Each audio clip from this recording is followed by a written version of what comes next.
Assalamualaikum anak-anak, kita bertemu lagi bersama Ustazah Seni. Kali ini Ustazah akan menjelaskan tentang materi menyimpulkan teks laporan percobaan. Sebelum kita menyimpulkan teks laporan percobaan, ada yang harus kalian ketahui.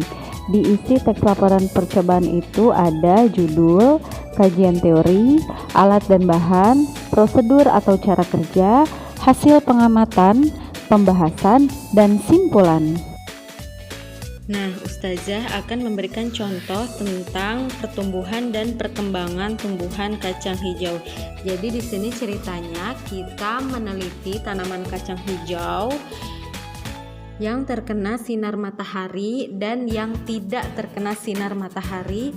Apakah lebih tumbuh yang terkena sinar atau tidak? Nah, di sini ada latar belakang, tujuan penelitian, rumusan masalah, dan manfaat penelitian. Latar belakang bisa kalian baca sendiri ya, biar lebih paham. Lalu tujuan penelitian ini apa? Nah, untuk mengetahui tumbuhan kacang hijau dengan intensitas cahaya yang berbeda. Kemudian rumusan masalah itu berupa pertanyaan. Kemudian ada manfaat penelitian. Rumusan masalah ini nanti dijawab di pembahasan. Ya, di sini ada pembahasan. Ini biasanya berupa teori-teori yang mendukung tentang penelitian kamu. Misalnya kan tadi tentang kacang hijau yang terkena intensitas cahaya atau tidak, itu lebih berkembang yang mana.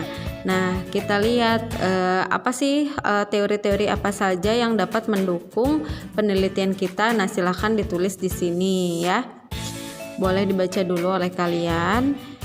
Ini seperti apa ya, teori hanya sedikit saja ya, nggak masalah. Kemudian ada metode penelitian, tempat, waktu penelitian, metode penelitiannya apa. Kita masukkan alat dan bahan ya untuk metode penelitian. Jadi alat dan bahan apa saja yang kamu butuhkan ditulis di situ ya. Lalu hasil penelitiannya bagaimana? Silahkan dibuat tabel. Ini kalau penelitian kacang hijau, hari pertama tumbuh berapa senti, hari kedua tumbuh berapa senti.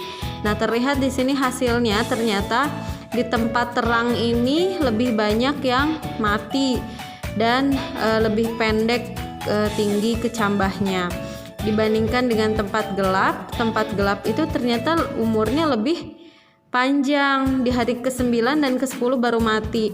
Kemudian panjangnya juga, panjang kecambah itu lebih tinggi ya.